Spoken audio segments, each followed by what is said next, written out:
Assalamualaikum warahmatullahi wabarakatuh. Waalaikumsalam. Al-Fatihah ila ruhi Sayyidina Habibina wa Syafi'ina Rasulillah Sayyidina Muhammad ibn Abdullah sallallahu alaihi wa ala alihi wa ashabihi wa azwajihi wa dhurriyyatihi. Allah yu'ali darajatihim fil jannah wa yanfa'una bi asrarihim wa anwarihim wa 'ulumihim wa nafahatihim wa barakatihim في الدين والدنيا والآخرة ويجعلنا من حزبهم ويرزقنا محبتهم ويتوفنا على ملتهم ويحشرنا في زمرتهم بالعافية وسلامة لهم الفاتحة. أعوذ بالله من الشيطان الرجيم. بسم الله الرحمن الرحيم. الحمد لله رب العالمين الرحمن الرحيم مالك يوم الدين. إياك نعبد وإياك نستعين اهدنا الصراط المستقيم صراط الذين أنعمت عليهم غير المغضوب عليهم ولا الضالين آمين. بسم الله الرحمن الرحيم. نويت التعلم والتعليم والتذكر والتذكير والنفع والانتفاع والإفادة والاستفادة والحث على التمسك بكتاب الله وسنة رسول الله صلى الله عليه وسلم ودعاء إلى الهدى والدلالة على الخير ابتغاء مرضاته وقربه وثوابه وحسن الخاتمة مع اللطف والعافية وصلاح العاقبة. بسم الله الرحمن الرحيم.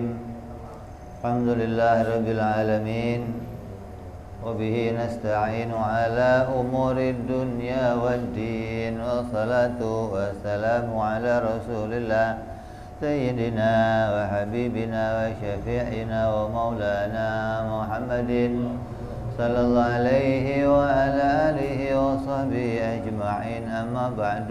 قال مصنف الكتاب حضرة الشيخ سعيد بن كأرمية رحمه الله وغفر له ولوالديه ونفعنا به في الدارين. اللهم افتح قلوبنا فتوح العارفين وبحكمتك وانصر علينا برحمتك يا أرحم الراحمين. إلى أن قال. Masih dalam pembahasan burhan atau dalil sifat wajib para rasul alaihi wassalatu wassalam. Syukran. Yang lalu sudah kita bahas dalilnya sifat amanah, yaitu wajib terjaganya para rasul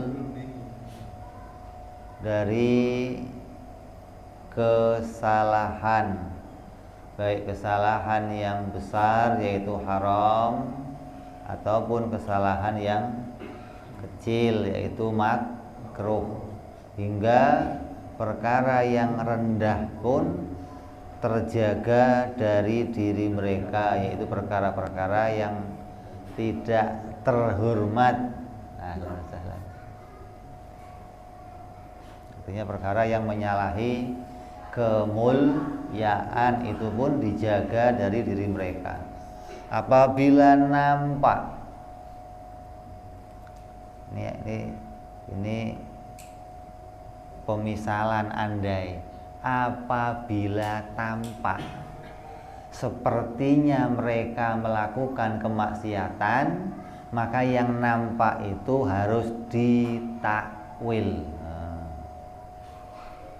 Jadi kalau ada cerita di Quran, ada cerita dalam hadis mengatakan Nabi ini salah, Nabi ini ngelakuin ini salah, maka kesalahan mereka itu harus ditakwil, karena itu hanya kelihatannya saja seperti salah.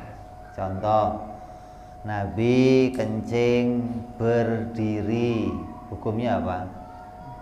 Makruh. Salah apa enggak? Kelihatannya salah. Lah, Kalau Nabi yang ngelakuin bagaimana? Kalau Nabi yang ngelakuin, maka itu untuk menjelaskan hukum. Andai Nabi tidak pernah kencing berdiri, Nabi selalu kencingnya jongkok, berarti kencing jongkok hukumnya wajib nanti gitu loh. Kalau kamu kok kencing berdiri hukumnya apa? Haram. Nah, karena Nabi pernah sekali kencing berdiri, maka itu menjelaskan hukum. Oh, berarti kencing berdiri hukumnya makruh, kencing jongkok hukumnya sunnah. Nah, itu namanya menjelaskan hukum. Terus lagi Nabi pernah wudhu sekali. Hukumnya apa? Makruh. Sunnahnya wudhu berapa? 3 kali. Lah, ketika Nabi kok melakukan itu, maka itu menjelaskan hukum bahwa kalau ada orang wudhu sekali, maka wudhunya sah, tapi hukumnya makruh gitu. Semua yang dikerjakan Nabi apabila tampak kelihatannya salah, maka harus diperjelas. Sesungguhnya itu hanya menunjukkan perjalanan hukum untuk kita. Ya, kita tidak boleh menilai Nabi itu ngelakuin kesalahan. Ya, jadi jelas ini. Nabi punya sifat maksum, terjaga dari melakukan kesalahan baik yang besar maupun yang kecil, baik haram maupun makruh. Jangan sampai kita mengikuti pendapatnya orang-orang yang nggak ngaji, yang mengatakan Nabi ini salah, biarin mereka ngomong salah. Tapi kita harus paham, apabila tampak kelihatannya salah, itu menjelaskan hukum. Terus yang berikutnya yaitu menunjukkan wajibnya para nabi bersifat tabligh, bahwa semua nabi, semua rasul itu pasti tabligh, atau menyampaikan segala apapun yang diperintah oleh Allah. Bentuknya apa? Menyampaikan apa para rasul? Menyampaikan bentuknya apa? Hukum. Isinya apa? Wajib, sunnah, haram, makruh, mubah. Ini hukum yang disampaikan oleh para rasul. Semua rasul sejak Nabi Adam selalu menyampaikan hukum tersebut. Gak ada rasul kok tiba-tiba gak nyampein hukum, gak ada. Hatta Nabi Isa alaihissalam pun menyampaikan hukum. Dalam Injil itu isinya hukum semua. Bagaimana seorang wanita, hukumnya bagaimana pakai cadar, hukumnya bagaimana pakai kerudung. Laki-laki sunat hukumnya bagaimana, semua hukum disampaikan itu. Dari mulai hukum yang terkecil, hukum melangkah masuk kamar mandi, pakainya kaki yang mana, keluar pakai kaki mana, hingga hukumnya haji, hingga hukumnya jihad, hingga hukumnya puasa, semua dibahas oleh para rasul. Karena mereka datang untuk menjelaskan hukum kepada kita sesuai apa yang diperintahkan oleh Allah Subhanahu wa ta'ala. Apa buktinya kalau para nabi itu tabligh dan tidak mungkin para nabi itu menyembunyikan sebuah hukum? Gak mungkin ada satu hukum, baik itu haram, sunnah, makruh, tiba-tiba disimpan oleh nabi, gak ada. Apa buktinya kalau nabi itu tidak pernah menyimpan, tapi menyampaikan semuanya? Buktinya adalah apabila, ini pengandaian lagi, ini andai yang tidak akan terjadi. Apabila nabi itu menyembunyikan ilmu, menyembunyikan satu hukum, maka berarti kita sebagai umatnya juga akan diperintahkan menyembunyikan hukum seperti para nabi. Nabinya aja nyimpen hukum, masa umatnya nggak mengikuti nabi? Nabi itu kan panutan, nabi itu kan ikuti. Qul in kuntum tuhibbunallah fattabi'uni.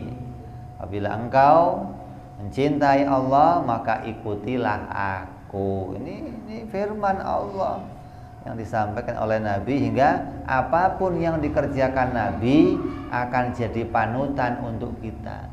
Nah, kalau Nabi kok menyembunyikan ilmu bagaimana? Nyimpen hukum, umpamanya ayat Al-Quran Fatihah 7 ayat disimpan sama Nabi, 1 ayat jadi 6 umpamanya. Nabinya nyimpen 1, ntar sahabat nyimpen 1 ayat, tabiin nyimpen 1 ayat. Lah kalau turun-temurun nyimpen 1 ayat, sampai kita berapa ayat? Habis dong. Tapi nyatanya nggak begitu. Nyatanya yang turun pada zamannya Nabi 30 juz, sampai ke kita berapa? 30 juz. Yang turun di zaman Nabi 114 surat, sampai ke kita berapa? 114 surat, nggak ada yang berkurang. Setiap surat Fatihah sekian ayat, An-Nas sekian ayat, Qul sekian ayat, Baqarah sekian ayat, sampai kepada kita masih utuh segitu, nggak berkurang sedikit pun. Tandanya bahwa Nabi tidak pernah menyimpan ilmu pengetahuan, nggak pernah menyimpan hukum. Jangankan Nabi, sahabatnya, tabi'in juga tidak ada satupun yang menyembunyikan ilmu pengetahuan. Kenapa? Mereka mengikuti Nabi. Wajib apa yang kamu tahu, wajib disampaikan kepada yang tidak tahu. Sampai Nabi kalau pas bersabda, sahabatnya kebetulan ada yang nggak hadir semuanya, Nabi katakan yang hadir harus nyampein pada yang tidak hadir. Ini menunjukkan ilmu nggak boleh disimpan, harus sampai kepada semua orang. Itu pakai remote, ada remote-nya itu? Nggak ada ya?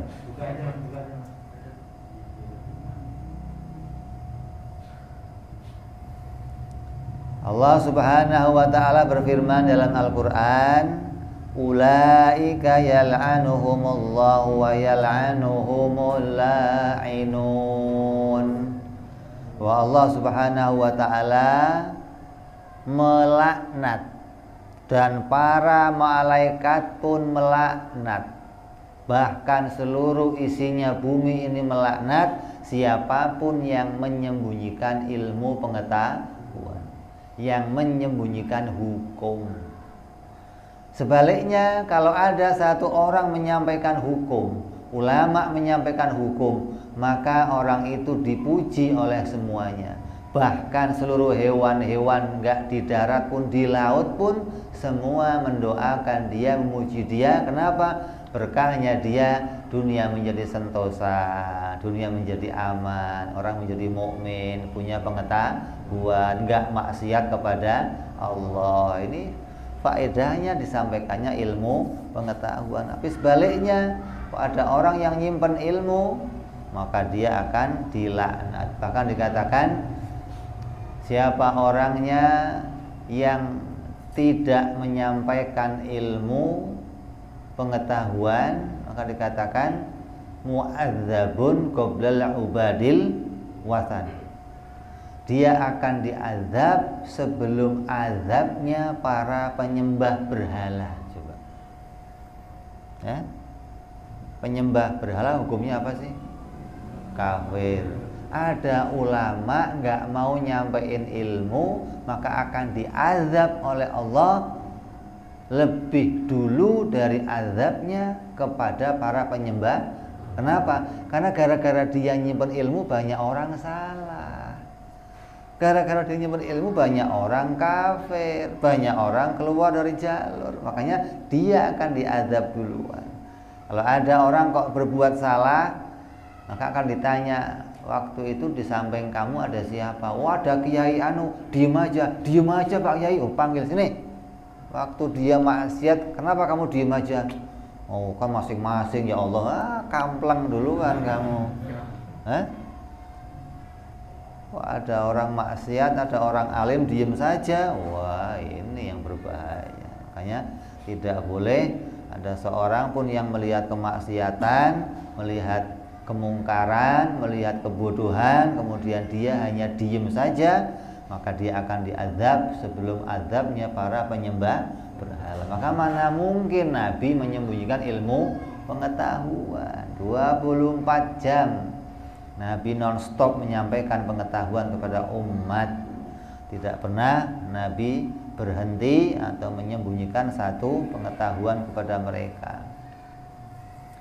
Berbeda dengan orang-orang Yahudi. Bukan nabi-nabi, bukan. Berbeda dengan umatnya orang-orang Yahudi, orang-orang Nasrani yang mereka sengaja menyembunyikan ilmu pengetahuan, menyembunyikan hukum untuk enggak sampai kepada generasi berikutnya. Mana buktinya? Di dalam Maulid, buku Maulid yang biasa kita baca, ada buku Maulid Diba. Dalam kitab Diba diceritakan satu riwayat tentang perkataan salah seorang tabi'in yang mengatakan bahwa diceritakan di situ, bapakku mengajarkan kepadaku semua kitab Taurat. Alamani abi Taurata illa sifron wahidan. Qala fa idza mata abi fatahtuhu wa idza fihi nabiyyu akhiru zaman mauliduhu bi Makkah wa hijratuhu bil Madinah wa sultanuhu bisyam. Dikatakan bahwa bapakku mengajarkan kepadaku kitab Taurat kecuali satu bab, satu lembar, yang kemudian satu lembar itu disimpan oleh bapakku dalam satu kotak. Ketika bapakku mati, maka aku buka kotak tersebut. Setelah aku buka kotak tersebut, maka ternyata isinya cerita tentang Nabi akhir zaman. Coba. Jadi bab semua disampaikan, hukum-hukum Allah disampaikan, cerita Nabi Muhammad disimpan. Hukum untuk memuliakan Nabi Muhammad disimpan. Ini bajingan, ini penjahat kelas lengkap itu luar biasa. Hingga akhirnya sang anak pun kemudian menyalahkan bapaknya karena tindakannya menyembunyikan ilmu pengetahuan, hingga dia pun kemudian mengikuti petunjuk dalam kitab tersebut dan mencari keberadaan Nabi Muhammad SAW. Ini banyak orang Yahudi begitu, Nasrani ya begitu. Dikatakan Nabi Isa itu nabi terakhir, Nabi Muhammad itu bukan nabi untuk seluruh manusia. Nabi Muhammad itu hanya untuk orang Arab, Nabi Isa untuk seluruh manusia. Dibolak-balik. Dalam Injil nggak ada satupun kalimat yang mengatakan hei manusia, nggak ada. Adanya hanya dalam Al-Quran, ya ayyuhan nas, hei manusia. Itu kalimat itu yang ada hanya dalam Al-Quran. Di Injil yang ada hanya ya Bani Israel, hei orang-orang Israel, hei orang-orang Bani Israel, hei orang-orang Yahudi. Itu isinya itu.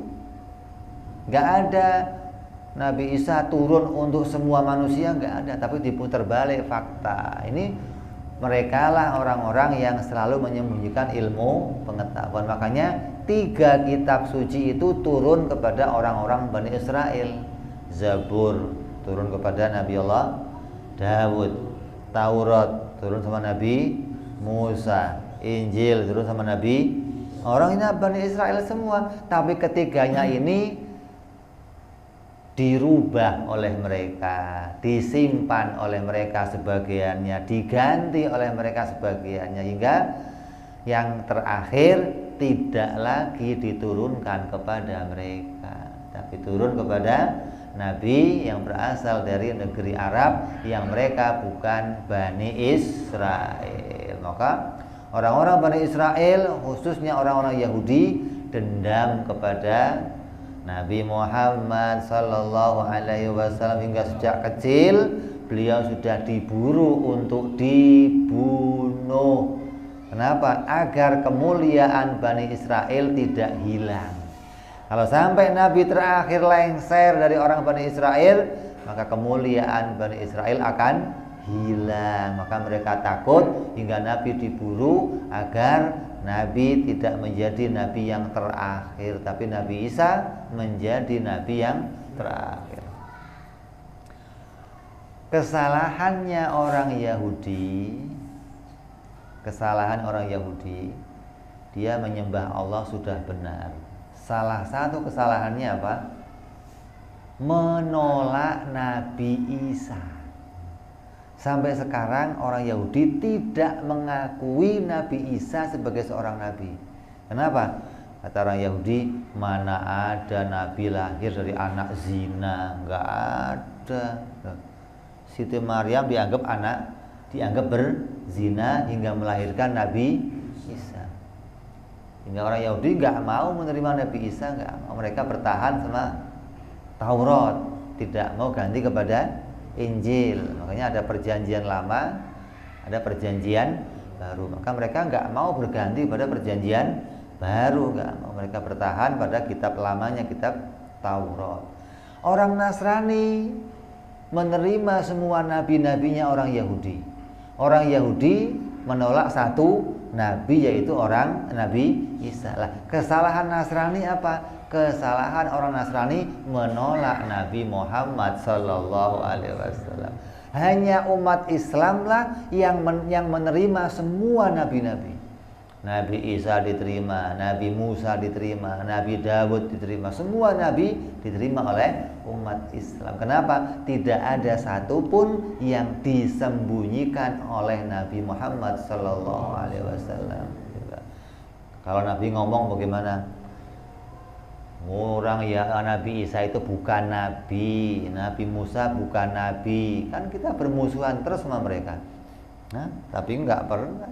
Nabi mengatakan mereka nabi kita. Kita harus memuliakan Nabi Isa, memuliakan Nabi Musa, memuliakan Nabi Dawud. Kenapa? Mereka adalah nabi-nabinya Allah yang menyampaikan hukum kepada umatnya. Ini tandanya apa?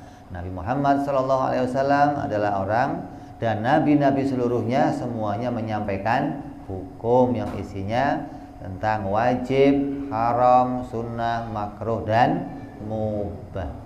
Hingga Nabi Adam alaihi salam pun dia menyampaikan ilmu, menyampaikan hukum. Apa hukum yang disampaikan Nabi Adam? Ya hukum yang berlaku kepada anak-anaknya.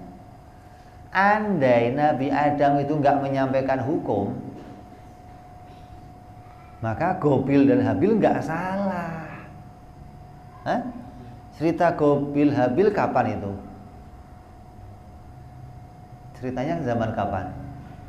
Zaman Nabi Gobil dan Habil berselisih hingga saling membunuh. Maka yang satu disalahkan, tapi enggak kafir, tapi disalahkan, mendapatkan dosa. Maka adanya hukum haram sudah berlaku sejak zaman Nabi Adam. Berarti Nabi Adam adalah Rasul yang dia menyampaikan hukum mana yang wajib, mana yang haram, mana yang sunnah, mana yang makruh, sudah disampaikan oleh Nabi Adam alaihi salam. Jangan dianggap bahwa hukum itu hanya berlaku setelah Nabi kita saja. Enggak, sejak zaman itu sudah berlaku hukum-hukum yang semuanya disampaikan oleh para rasul-rasulnya Allah. Maka dari sini kita wajib iman, tidak ada satupun para nabi yang menyembunyikan ilmu pengetahuan. Beda lagi kalau umpamanya bukan ulama. Kalau ulama itu jangankan kok menyampaikan. Kadang yang namanya ulama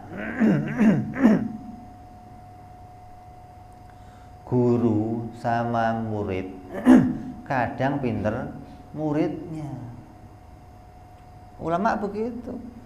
Imam Syafi'i radhiyallahu an ketika datang ke kota Madinah belajar ke Imam Malik, itu sebelumnya dia di kota Mekah. Di kota Mekah sudah habis ulama, disamperin, ilmunya habis semua, dikeruk semua sama Imam Syafi'i. Kata ulama Mekah, udah Syafi'i, kita sudah habis ilmu dah. Sudah nggak ada yang bisa kami ajarkan kepada kamu lagi. Udah kamu ke Madinah juga sekarang. Pindah ke Madinah. Sampai Madinah ketemu Imam Malik, imam besar yang ngarang Muwatta, ilmunya habis diambil semua Imam Syafi'i. Tandanya apa? Lebih hebat dari para guru-gurunya. Itu ulama begitu, bukan malah menyimpan ilmu. Justru yang dia punya disampaikan agar muridnya itu punya pengetahuan yang banyak. Ketika dia sudah habis, ditunjukkan kamu ke sana biar tambah ilmu. Di sana habis, tunjukin lagi kamu ke sana. Terus begitu hingga mereka mendapatkan pengetahuan yang lebih luas. Menunjukkan apa? Mereka merasa bangga ketika punya murid yang muridnya punya pengetahuan lebih luas dari dirinya. Beda kalau ilmu-ilmu yang lain. Ilmu silat umpamanya. Guru silat itu tidak akan pernah menyampaikan semua ilmu kepada muridnya. Pasti ada ilmu yang disembunyikan. Namanya ilmu apa? Pamungkas. Jurus pamungkas, jurus kunci. Nanti begitu gurunya mati, nulis wasiat, buka celana dalam saya. Di dalamnya ada buku, pelajari, itu ilmu yang terakhir. Kenapa kok dulu nggak diajarkan langsung? Lah kalau diajarkan langsung nanti gurunya kalah sama muridnya. Mereka nggak mau itu. Kemana wibawa saya sebagai guru, masa kalah sama muridnya? Ini lain ilmu pengetahuan. Jadi kalau para ulama nggak begitu sifatnya. Mereka punya sifat gimana muridnya lebih pintar dari dirinya hingga dikirim kemana saja agar mereka bisa lebih pintar.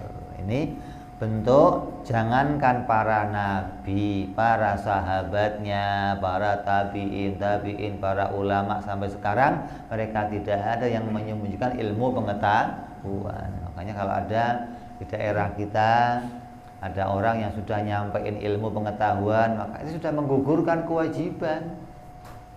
Sudah gugur kewajiban bagi mereka. Artinya orang-orang di sekitarnya, mereka yang tidak punya pengetahuan akan menjadi orang-orang yang mendapatkan hukum ketika di sekitarnya sudah ada ulama yang mengajarkan ilmu pengetahuan. Nah, kalau ada orang begini, orang awam itu dimaafkan kesalahannya. Tanya orang awam yang mana ini? Orang awam yang jauh dari ulama. Lah kalau orang awam sebelah majelis taklim ya nggak dimaafkan, dikamplenginnya begitu. Maaf saya memang nggak ngerti. Lah kamu di mana rumahnya? Sebelahnya itu musola apa? Lah kampleng kok bisanya lu sebelah musola nggak ngerti ilmu. Emang di musola nggak ada masjid taklim? Nggak tahu saya. Ya Allah, gimana coba? Nah kalau kamu tinggalnya di Papua sana, di dalam gunung, ya nggak pernah keluar, nggak ada jalan keluar, nggak ada kiai ke sana, lah mungkin kebodohan kamu dimaafkan. Tapi kalau sudah dekat sama ulama, dekat sama majelis ilmu, bagaimana bisa kamu punya sifat bodoh? Ini harus hati-hati. Jadi bukan semua orang bodoh itu aman, enggak. Makanya beruntung kalau di sekitar kita itu ada ulama, ada seorang alim yang dia menjadi sinar, menjadi cahaya bagi daerahnya, bagi sekitarnya. Karena sekecil apapun sinar sekecil apapun itu akan bermanfaat asal ditempatkan pada tempatnya. Lah kalau kamu bawa senter, tahu senter? Senternya bawanya siang-siang, ada gunanya? Lah ngapain bawa senter kok siang-siang, mau nyenterin apa? Kalah sama matahari. Nah kalau bawa senter ya nanti gunanya kalau malam atau kalau kamu ke pojok daerah sono yang nggak ada ulama, nggak ada makan. Jadi kalau kita lihat kenapa sih kok orang-orang itu ilmunya kok beda-beda? Ada orang alim yang ilmunya tinggi, ada yang sedengan lagi, ada yang taunya cuma sedikit. Ini sudah dibagi oleh Allah. Jangan terus ulama kok ilmunya cuma segitu, harusnya ya tinggi. Kalau ulama itu semua sama ilmunya sama sekali Imam Syafi'i semua, nggak ada yang mau ngajar alif ba ta kayak kamu nggak ada. Maunya ngajar di Al Azhar semua dia lah. Kamu ngajinya gimana terus? Untung ada yang ulama dia ibaratkan sinar terangnya 1000 watt, ada yang 100 watt, ada yang 50, ada yang 5 watt. 5 watt juga untung asal ditempatkan di tempatnya. Nah, kalau di Priok manfaat semua di Priok, biarpun ceplek manfaat di sini. Kenapa? Karena banyak yang membutuhkan. Nah, beda kalau di sana Al Azhar ceplek 5 watt yang nggak dipakai apa-apa di sana. Mana ada yang manfaatin? Nah? Orang kayak kita ke sono ya nggak kepake. Kenapa? Di sono sudah terang benderang. Tapi kalau kita kok mau masuk ke pedalaman, mau masuk ke tempat-tempat orang yang kurang pengetahuan, sekecil apapun ilmu yang kamu bawa, walaupun sekelas mengajarkan alif, ba, ta, akan bermanfaat. Kenapa? Di sana nggak tahu sama sekali alif, ba, ta, pura-pura alif, ba, ta.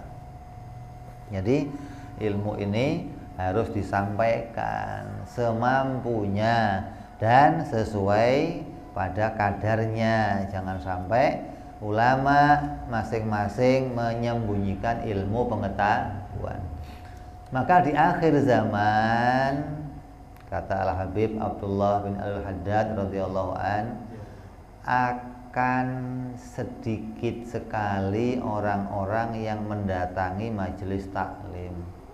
Sesuai sabdanya Rasul sallallahu alaihi wasallam, nanti akhir zaman itu umat akan mulai rusak apabila sudah jauh dari ulama.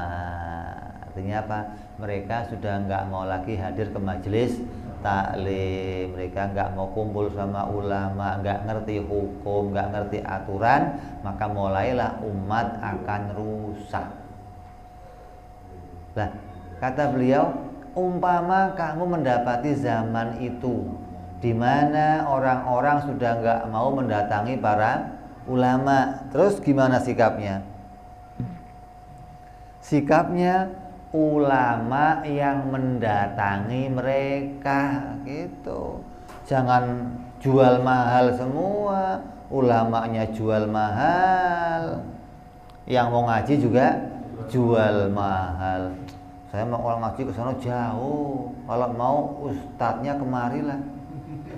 Kata ustadznya, enak aja lu kemari yang butuh ilmu. Lah kalau dua-duanya bertahan, ilmu nggak jalan. Ketika ilmu nggak jalan, yang disalahin siapa? Ulamanya yang disalahin. Lu yang punya ilmu, kenapa lu nggak samperin ke sana ngajarin? Nah, kita lagi yang kena. Makanya dulu ada di Pekalongan guru saya, guru-guru kita dulu ada tiap hari berkunjung ke rumahnya orang, tiap hari. Asal pagi dari rumah masuk ke rumah, masuk ke rumah.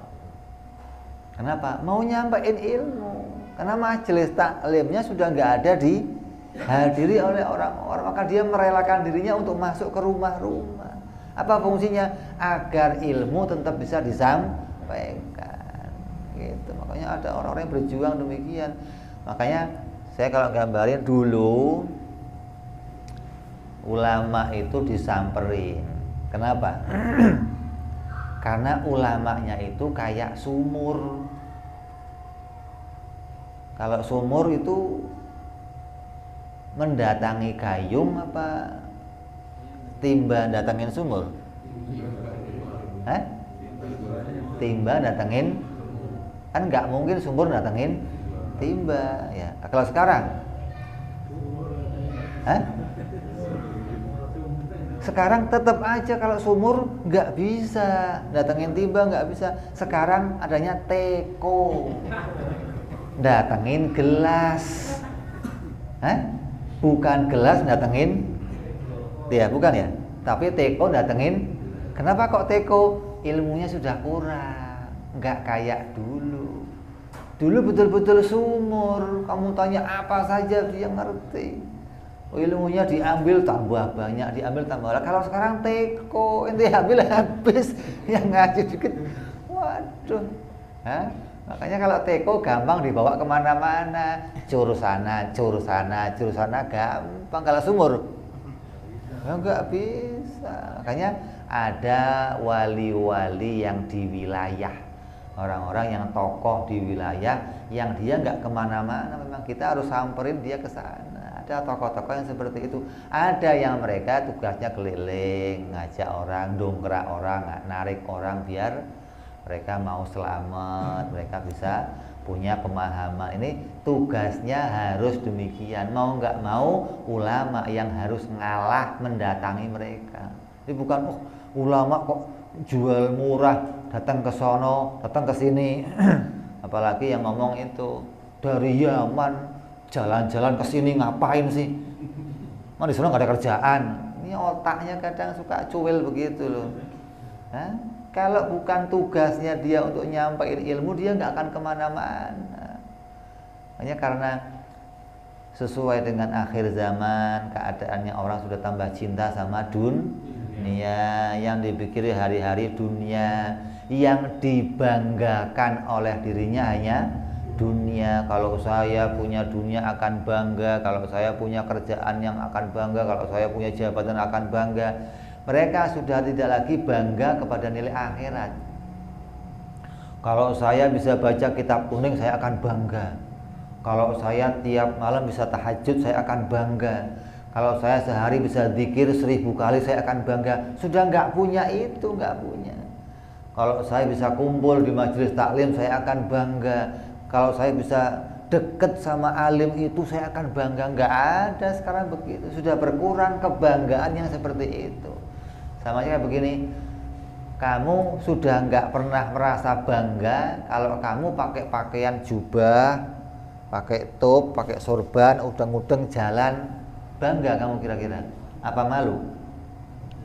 Kamu saya pakai udeng-udeng, saya pakai jubah, terus saya suruh jalan-jalan gitu, kira-kira bangga apa malu?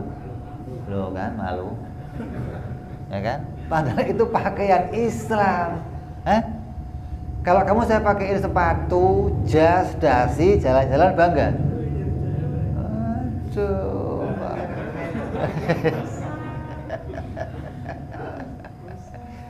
Jadi sudah jauh, kebanggaan kita sudah jauh. Kebanggaan kita bangga yang sifatnya fana, yang sifatnya akan sirna. Tapi kebanggaan yang bersama agama itu kebanggaan yang langgeng sampai kamu mati masih dibanggakan terus. Mana buktinya? Orang-orang terdahulu seperti Syekh Abdul Qadir Jailani, para habaib sebagai ilmu Qaddam, Abdullah bin Al-Haddad, Umar Atta, sampai sekarang apa yang mereka sampaikan, gaya pakaian mereka, gaya bicara masih diikuti orang, dan orang bangga dengan itu. Bukan terus ketika kitanya belum mati aja, apa yang menjadi perilaku kita sudah nggak dilirik orang, kebanggaan kita sudah hilang. Kenapa? Karena yang kita banggakan hanya untuk urusan dunia, bukan urusan akhirat. Beda sama orang-orang terdahulu yang menjadi kebanggaannya orang-orang, yang diimpikan oleh semua orang. Apa diantaranya? Orang-orang alim nih, mereka diantara mimpinya ingin jadi apa? Rijalul hadis, pembawa hadisnya Rasulullah Sallallahu Alaihi Wasallam. Artinya bagaimana? Nabi menyampaikan satu hadis. Hadisnya Nabi didengar oleh sahabat. Sahabat yang dengar hadis nyampein lagi pada orang lain. Tabi'in yang mendapat hadis dari sahabat nyampein lagi ke orang lain. Terus dari satu hadis disampaikan lagi pada orang lain, terus sampai lagi. Maka mereka yang meriwayatkan hadis pada generasi berikutnya namanya rijalul hadis.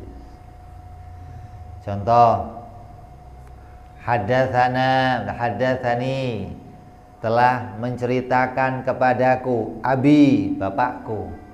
Kemudian wa hadatsana, dan menyampaikan pula kepada bapakku, bapaknya lagi, terus bapaknya lagi, terus sampai kepada gurunya. Maka orang-orang yang masuk dalam nama-nama itu namanya rijalul, itu membanggakan. Kenapa? Namanya diingat sepanjang dunia ini ada. Ya? Abu Hurairah, Imam Bukhari, Imam Muslim, Imam Nasa'i, ini periwayat-periwayat hadis yang nama mereka akan dikenang sampai akhir zaman nanti. Bahkan sampai ke akhirat nama mereka terus diingat. Kenapa? Mereka bangga ketika bisa menjadi rijalul hadis. Kalau kita kan enggak. Kalau bisa jadi lurah, bangga. Kalau jadi camat, bangga. Kalau saya bisa dapat jengkol di sini, oh, Insya Allah, fotonya dipajang gede banget. Ya. Kamunya turun jabatan, jengkolnya dipindah ke orang lain, orang lupa sama kamu. Jengkolan, ini orang pernah jengkolan udah lupa orang sama kamu. Makanya jangan sampai kita salah membuat kebanggaan. Jadi ilmu wajib disampaikan, mustahil para nabi menyembunyikan ilmu pengetahuan. Kalau mereka menyembunyikan ilmu pengetahuan, maka kita pun sebagai umatnya akan diperintah menyimpan ilmu pengetahuan. Tapi tidak demikian. Kenapa? Allah Subhanahu wa ta'ala melarang kita untuk menyimpan ilmu pengetahuan. Maka dari sini kita ketahui bahwa wajiblah para nabi bersifat tabligh. Tidak mungkin atau mustahil mereka kitmanun ilm. Beda lagi pendapatnya orang-orang Syiah. Hati-hati ini. Orang Syiah mengatakan ada yang belum disampaikan sama Nabi Muhammad. Hati-hati kamu kalau ketemu Syiah. Banyak orang Syiah mengatakan penerus Nabi Muhammad siapa? Imam-imam orang Syiah. Kenapa? Para imam-imam Syiah mereka mendapatkan wahyu untuk meneruskan sabdanya Nabi Muhammad Sallallahu Alaihi Wasallam yang belum selesai disampaikan, diteruskan sama Nabi. Oh, enggak begitu, enggak ada. Hukum-hukum itu selesai semua disampaikan Nabi. Nabi Isa alaihissalam diangkat ke langit usia berapa? 33 tahun diangkat ke langit. Dan pada masa itu agama yang disampaikan Nabi Isa, syariah Islam yang disampaikan Nabi Isa sudah selesai disampaikan. Bukan Nabi Isa baru setengah jalan, belum selesai, terlanjur diangkat ke langit, agama masih separuh. Enggak ada begitu, enggak ada. Sudah selesai, hingga Nabi kita pun sudah selesai. Mana buktinya? Dalam Quran dikatakan al-yauma akmaltu lakum dinakum wa raditu lakumul islama dina. Allah sudah menyampaikan, sudah sempurna Muhammad agama yang kau sampaikan. Artinya hukum-hukum sudah sempurna disampaikan seluruhnya. Tandanya apa? Allah mengetahui Nabi tidak menyembunyikan ilmu pengetahuan. Lah, adapun kok kemudian ada hal yang disampaikan lagi yang baru. Ada hal baru yang disampaikan oleh para ulama yang dikatakan mereka berjumpa dengan Rasulullah dalam mimpinya, maka hal itu bukan perkara pokok dalam agama. Ada ulama-ulama yang kemudian berjumpa dengan Rasulullah, dan mereka ketika berjumpa Rasul, mereka mengatakan, ya Rasulullah, ajarkan aku satu pengetahuan yang belum pernah kau ajarkan sebelumnya. Maka Nabi ngajarin. Lah yang diajarkan itu bukan perkara pokok. Kalau perkara hukum yang pokok sudah semua disampaikan, nggak ada yang kurang, nggak ada. Contohnya apa? Habib Abdullah bin Al-Haddad radhiyallahu an menyampaikan hadis yang langsung dia jumpai melalui Rasulullah. Apa isi hadisnya? Kata Rasulullah, bawa selalu tasbih. Sunnah membawa tasbih. Bawa saja kamu kantongin, hukumnya sunnah. Apalagi diputer-puter. Tuh.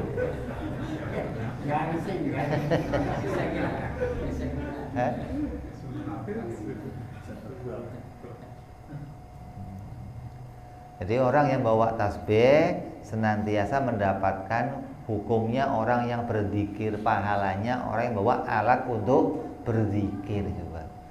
Nah, hadis itu kok disampaikannya belakangan, kenapa? Itu bukan perkara pokok, itu perkara apa? Fadhailul a'mal, kelebihan, tambahan dari pahala yang mau kamu cari, bukan perkara pokok, bonus deh gitu loh. Kalau perkara pokoknya udah semua selesai disampaikan Nabi. Jadi jangan terus mengikuti pendapat orang Syiah yang mengatakan, oh ada yang belum selesai disampaikan oleh Nabi Muhammad. Enggak ada, sudah selesai semuanya Rasul menyampaikan. Adapun tambahannya ini boleh saja disampaikan kapan saja. Kenapa? Karena Nabi mendapatkan 3 pilihan. Ada berita yang Nabi wajib sampaikan. Ada yang kedua, berita yang wajib disembunyikan. Yang ketiga, ada berita yang Nabi boleh memilih. Mau menyampaikan boleh, enggak menyampaikan juga boleh. Dan disampaikan setelah beliau meninggal juga boleh. Mana yang ketiga tadi yang Nabi boleh memilih. Kalau yang pertama nggak ada pilihan, pasti disampaikan seluruhnya. Yang kedua juga pasti disembunyikan, nggak akan disampaikan. Seperti apa? Perkara-perkara yang Nabi nggak boleh nyampein. Seperti Nabi diperintah nyampein 10 orang yang mendapatkan berita akan masuk surga. Asyratun mubasyirina fil jannah, 10 orang yang diberitakan oleh Rasul menjadi ahli surga. Kenapa kok 10? Yang lainnya nggak boleh disampaikan, disimpan sama Nabi. Begitu loh. Yang boleh disampaikan cuman ya Nabi nurut 10 doang. Tanya lagi, tambah 1 lagi ya enggak. 1 lagi ya Rasulullah, ya nggak bisa, emang nggak diperintahkan nyampein yang lainnya gitu. Jadi ada perkara yang memang harus disimpan oleh Rasulullah. Rasulullah tahu tapi tidak disampaikan. Kenapa? Karena nggak menyangkut hukum-hukum yang 5 tadi, nggak menyangkut hukum wajib, sunnah, haram, makruh dan mubah. Dan Allah perintah simpan, disimpan. Ada pula yang Nabi boleh memilih, mau nyampein boleh, nggak boleh. Contohnya apa? Seperti menyampaikan Zaid sekarang di rumahnya sedang duduk. Nabi tahu. Nabi boleh nyampein, boleh enggak, terserah Nabi. Enggak harus semua yang Nabi tahu harus disampaikan, enggak. Maka Nabi boleh memilih. Besok si fulan akan mati. Besok Nabi diberitakan oleh para malaikat akan terjadi ini, maka yang diberitakan itu boleh disampaikan, boleh tidak disampaikan ketika tidak menyangkut hukum-hukum yang 5 yang rupanya wajib, sunnah, haram, makruh dan mubah. Kalau yang 5 ini gimana? Wajib pasti kalau enggak disampaikan berarti disembunyikan. Kalau disimpan berarti kita sebagai umatnya juga akan mengikuti, menyimpan ilmu pengetahuan. Nanti ada orang sholat Jumat ngumpet-ngumpet. Kenapa? Kita diem-diem aja. Ada kewajiban sholat Jumat, jangan ngomong-ngomong sama orang. Mana ada Jumatan kok ngumpet bisa? Mau haji ngumpet-ngumpet bisa? Saya mau ngerjain haji tapi ngumpet bisa? Ya nggak bisa, ada yang memang harus disiarkan di hadapannya orang. Makanya dalam ibadah ini ada yang isinya perkara yang wajib seperti apa? Pergi Jumatan, yang semua orang harus tahu, harus berjamaah, datang rombongan-rombongan. Ini bentuk syiarnya agama, menampakkan bahwa agama Islam itu ada, menampakkan agama Islam itu syiar, dijelaskan kepada orang, hingga jalannya kita ke masjid ini bagian dari menyampaikan syiarnya agama Islam. Ada pula yang kita ibadah kita simpan, kita sembunyi, kayak apa? Sholat sunnah, puasa sunnah, kita sendirian, nggak bilang sama orang. Ada yang demikian. Jadi tidak harus semua sesuatu itu harus tidak diketahui oleh orang lain, tidak. Ada dalam agama yang harus ditampakkan, ada dalam agama yang memang boleh disembunyikan, dan ada dalam agama yang harus disembunyikan. Maka ini harus kita ketahui. Kalau kita mau tahu panjang lebarnya, maka ada dalam pelajaran ilmu fikih. Kamu akan tahu nanti mana hukum-hukum yang berlaku kepada semua aturan-aturan pada tata cara ibadah kita, ya. Di hari ini kita bicara masalah wajibnya para rasul bersifat tabligh, dan kita tahu dalilnya, bahwa dalilnya adalah firman-Nya Allah, yang mana Allah melaknat siapapun mereka yang menyimpan ilmu pengetahuan. Mudah-mudahan kita senantiasa dikaruniai oleh Allah ilmu pengetahuan, diberikan kefahaman ya oleh Allah, difaqihkan oleh Allah, dijadikan orang-orang yang mengikuti hukum-hukumnya Allah, hingga sampai akhir hayat kita tetap menjalankan syariah hukum Islam, hingga kita mati dalam keadaan husnul khatimah, selamat di dunia sampai di akhirat. Amin ya rabbal alamin. Ini saja. Kita sambung yang akan datang bicara sifat yang akhir, yaitu sifat fatona, insya Allah. Wallahu a'lam bishawab. Ila hadratin Nabi. Al-Fatihah. A'udzubillahi minasyaitonir rajim. Bismillahirrahmanirrahim. Alhamdulillahirabbil alamin arrahmanir rahim maliki yaumiddin. Iyyaka na'budu wa iyyaka nasta'in. Ihdinas siratal mustaqim.